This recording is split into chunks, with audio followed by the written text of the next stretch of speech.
to Colwyn Bay. At the turn of the century, Colwyn Bay was still largely a rural area, but the beach was an industrious place.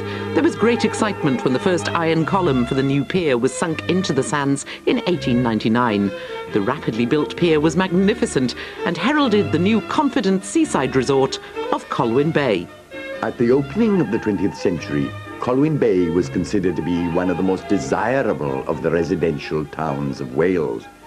With its beautiful bay, its large, well-appointed houses, its theatres and shops, and its many private schools and colleges, it was one of the most favoured places to live along the North Wales coast. In 1900, driven by the Edwardian middle-class values of civic pride and prosperity, its people foresaw a bright future.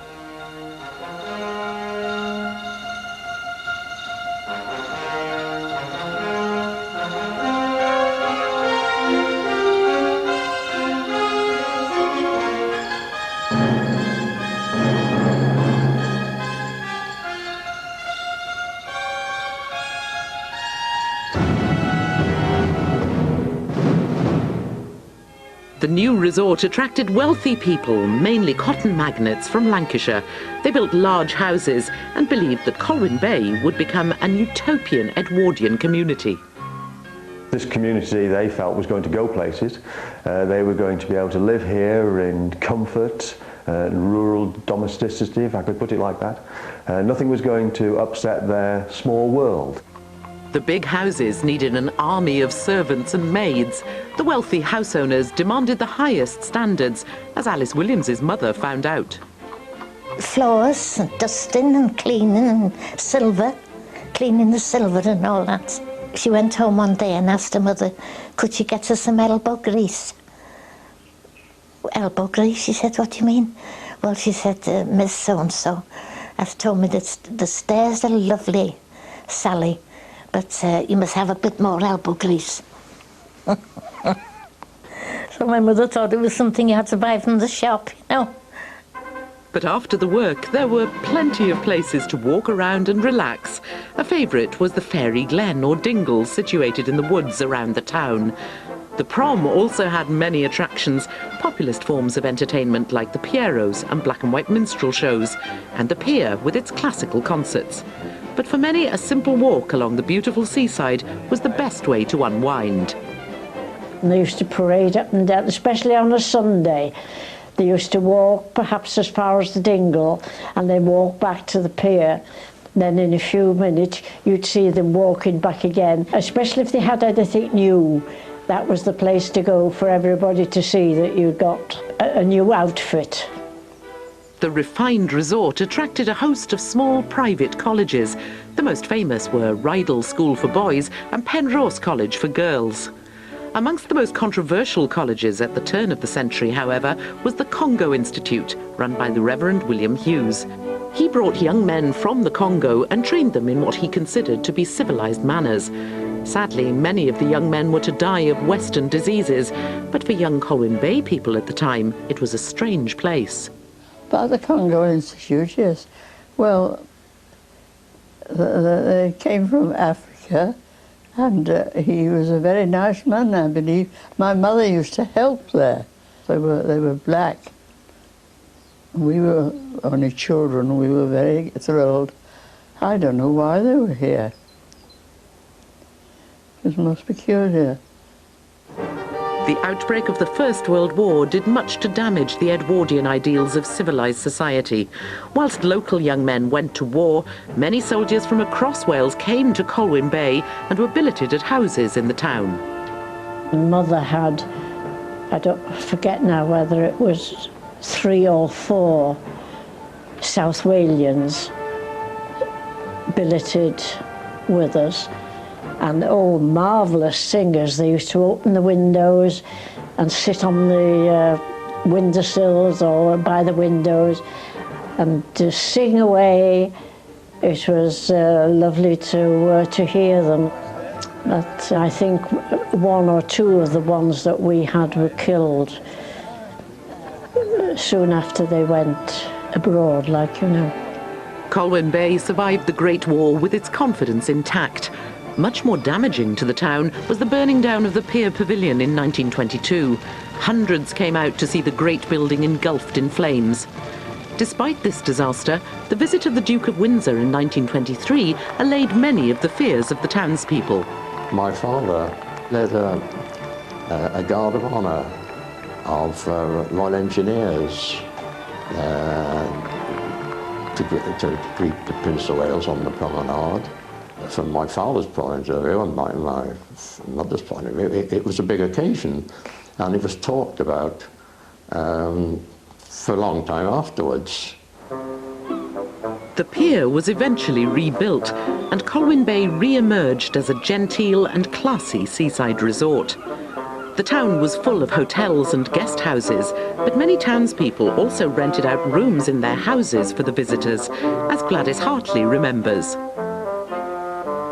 Mother let her sitting room to the visitors, and we stayed in the kitchen. And yours truly, very often was, when I was big enough, was the waitress, and used to carry the food in and clear the tables and washing up. Then there was the bed making and tidying the bedrooms. They had their money's worth, you know. For the wealthier visitors, there were some high-class hotels in the town, like the Colwyn Bay Hotel and the Metropole. There they could enjoy the finest surroundings. For many with money, the only way to travel was by car. They were driven to Colwyn Bay by chauffeurs, as William Meredith, whose family kept a garage, remembers. All the wealthy people, they would come down and garage their cars with us. The chauffeurs would come down in the morning, and the first thing they would do would be wash the car and fill it with petrol. It was exciting. The chauffeurs would we sit in them. They all had running boards, we call them, steps to get up into them. Remember all the woodwork inside, and a lot of brass fittings. Very posh, yes. Colwyn Bay was a playground for the rich, and people flocked to see the car races in the surrounding countryside and along the Prom. An exciting sight for a young boy at the time. One of the cars I remember was a Bugatti car that I remember him, an open racing car. I just liked to enjoy the speed. But there were more genteel pursuits as well. Money and time could be well spent in Colwyn Bay's many fine shops and arcades. Beautiful shops. In fact, nobody had to go to Chester or Liverpool or Manchester to do the shopping. People used to come to Colwyn Bay to do their shopping. Station Road in Colwyn Bay had all the highest class shops you could possibly wish for. They got everything. There was Woods, Neville's. Those were the ladies' clothiers. Whatever a lady wanted, go to Woods. By the 30s, Colwyn Bay also had many fine cinemas for entertainment. The town had an impressive public park as well, Arias Park, overlooking the sea. But the newly rebuilt pier was still the main attraction. For young people, the dances held there were very special occasions and a chance to dress up. It was a lovely pier, you know, where we used to go dancing. Long dresses and bows in our hair and what have you. Yes. And it would be about 12:30 to 1 when we were coming out the dancing and walking along the Prom home. The nights were really lovely. Many new people were attracted to Colwyn Bay as boarding pupils at the town's different colleges. The Wireless College, set up to train marine radio operators, was booming. Kay Arthur was a pupil at Penrose College for Girls in the 30s, when Colwyn Bay was still a refined and magical place. When the girls get back to school, they retire to the common rooms to read. Listen to their favourite programme on the radio. Study the notice board for the latest school news. While the more musically minded amuse themselves on the piano. Summer we went swimming because one of the gates of the Penrose was onto the prom, and we all gathered on the bottom tennis court and set off across the prom and swam. And then on Sundays, the whole school went for a walk along the prom, from the school right up to Rose and back. And there was a vending chocolate machine on the way back. And if you were clever, you organised 4 couples. The first one to put the money in, the second one to pull out the slot, the third one to take the chocolate out, and the fourth one to close it. So you got bars of chocolate between 4 sets. But for the locals, there was homegrown splendour as well. Every year a May Queen was chosen. It gave one girl a chance to be the centre of attention for the day. The celebrations were lavish. A long dress, a train, usually mittens, and you had all the regalia, you know, a sceptre, and you had an entourage. You had a Lord Chamberlain that went in front of you, and page boys or page girls throwing roses in front of you, 3 or 4 attendants to carry the train, and 1 or 2 at the back as maids of honour. It was quite an event. In 1934, Colwyn Bay was made into a borough. The celebration was an affirmation once again of Colwyn Bay's status and standard. Most of the big hotels were taken over by the Ministry of Food, and thousands of civil servants from London flooded into the town. In Colwyn Bay itself, it was taken over by the Ministry of Food. So all the big buildings, all the schools, Rydal, Penrose, all the big hotels, Colwyn Bay Hotel was the centre, the actual nerve centre for the Ministry of Food. And they all came up from London, married a lot of local girls, took them away to London after the end of the war. Colwyn Bay had a very good Second World War. There was plenty of social life, all the cinemas were open, the promenade did well. Despite the vast changes to the town during the war, some aspects didn't change. The Colwyn Bay trams had been going since the beginning of the century.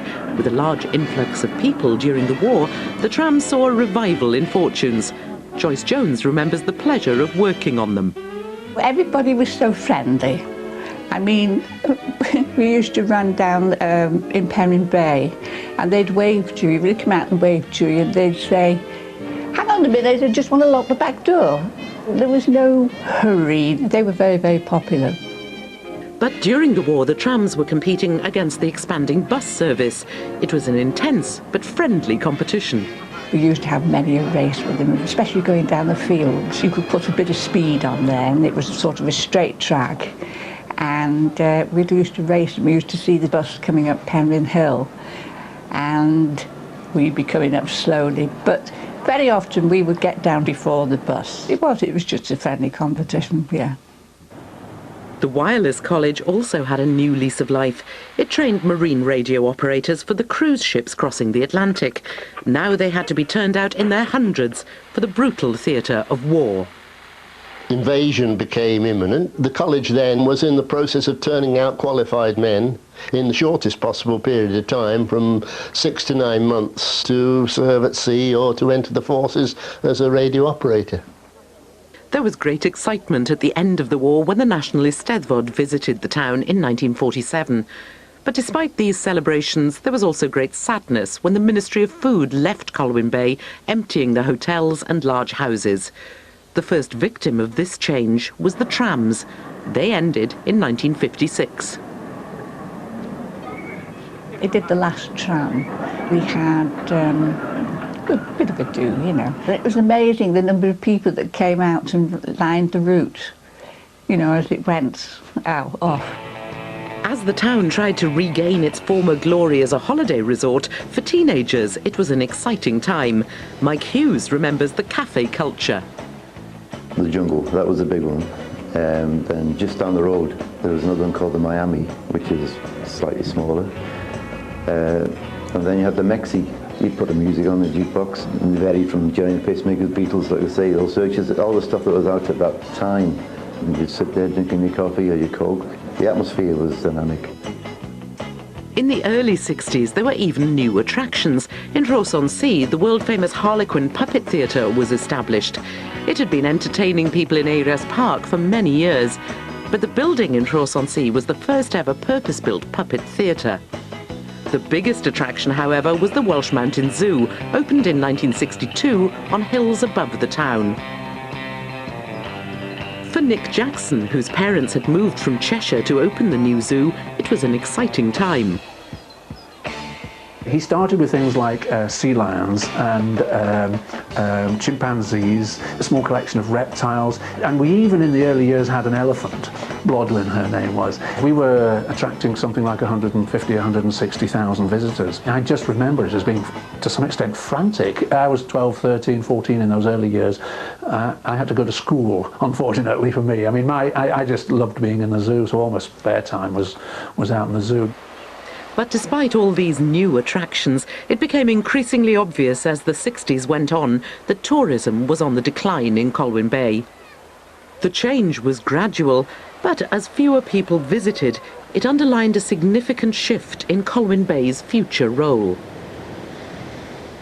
Probably more into the 60s when people, of course, had started to have more money, international travel became more easy, cars were more prevalent. People didn't need to come to Colwyn Bay to have a good holiday. So all of a sudden, lots of these boarding houses became empty. The local landladies found it more and more difficult to make a living.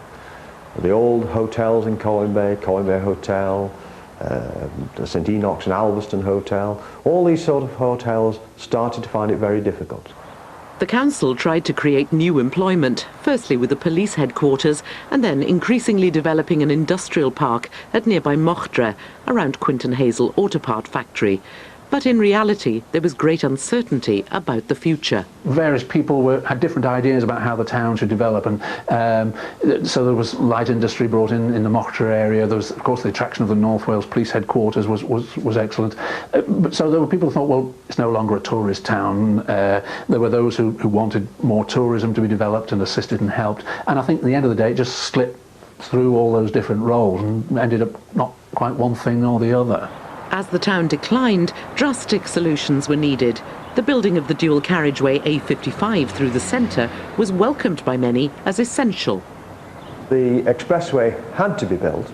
I can remember Colwyn Bay before it was built, and the main roads, Colwyn Bay, Abergele Road here, were just jammed during the season. You just were in one long queue the whole time, and the place was being strangled by traffic. Of course, during the building of the road, a lot of employment came into Colwyn Bay. A lot of disruption happened to Colwyn Bay, but we now have an excellent road bringing wonderful communications to Colwyn Bay, and it has helped in many ways. But for many, the new road itself furthered the disintegration of Colwyn Bay. I thought, do they know what they're doing? You know, destroying, actually ripping Colwyn Bay apart. And it has had a big effect on Colwyn Bay, there's no doubt about that. But no, I didn't like it. The motorway took most of the character away from Colwyn Bay. Despite all efforts, the town, with the collapse of tourism, was facing a crisis. The shopping centre was already a shadow of its former self, and further changes there dramatically illustrated how times had changed. Commercial decisions which had been made by major chain stores such as Marks and Spencer's, who chose to go to Llandudno and to Rhyl. Other companies such as Next, major high street leaders have then followed that lead. Then a little bit later in the early 70s, along came the boom of the building societies, who took over one of the main shopping streets in Colwyn Bay, virtually turned it into a sort of commercial centre. That was Penryn Road, and virtually decimated what was left of quite a good little shopping centre. By the 80s, another obvious sign of the problems was the change in usage of the old hotels and other large houses in the town. We have a lot of old buildings, big old buildings, which have attracted speculators who have converted a lot of these buildings into smallish flats and have attracted, in fact, one particular speculator I do know and have heard about, actually advertised in towns other than Colwyn Bay, specifically for people on the dole, DSS people. They look to other forms of recreational entertainment, and a lot of it is drug-related, of course, sadly. By today, Colwyn Bay has lost many of its finest institutions, like Penrose College. Some young people find it a challenge to run a business in the town. The insurance is sky high for Colwyn Bay. I mean, you know, they don't want to know. They break a window and it's like, whoa, no insurance. You worry about it all the time. I mean, you know, you see the people walking past and you wonder who's going to come in and, you know, what they're going to try and do. You know, it's rough. It's not a very nice place, to be honest. I mean, with all the vandalism and the reputation it's got, it's not nice. I mean, I wouldn't want to grow up here now. I mean, you know, I've got a business here, but I wouldn't like to be growing up in Colwyn Bay. Some of the elderly in Colwyn Bay like to look back at the town's Edwardian days at the beginning of the century. We must not let nostalgia drag us back. We must forget the past. In fact, I think nostalgia, the word nostalgia 100 years ago in the past was thought of as a form of madness, and in many ways it can be. We must look to the future, be enthusiastic and optimistic. Despite the problems facing Colwyn Bay, there are mixed feelings about the town's future direction. It can build on its location. That's, I think that's the crucial quality. It also has a quality of life aspect to it, which is witnessed by the growth in housing stock and by the boom in housing prices. I think those are the two main planks that it has to do. They need to do something about the people that they let move into Colwyn Bay. I mean, all the HMOs and things like that, you know, they want to make more of an effort to screen the people coming into the town. I mean, it's a lovely town. It could be. The buildings have all got character, but unfortunately it's all being ruined by the dropouts. The town has kept some vestiges of its former glory. Rydal School, the many fine houses and a beautiful location make some feel hopeful that the town can rebuild itself. I certainly have great faith in the future. I think there is a wonderful potential. The town, the people involved with the regeneration and getting the town back on its feet and that, have a responsibility to give it back its identity and make their minds up as exactly what it is and what it's going to do. So I think that's perfectly possible. It's a wonderful place to have a town. It's just in a most wonderful part of the country and a wonderful site on the North Wales coast. So it just has to have a wonderful future. It just is a matter of people getting their ideas together. So, with available houses, a seaside location and the convenient A55, Colwyn Bay can build a brighter future.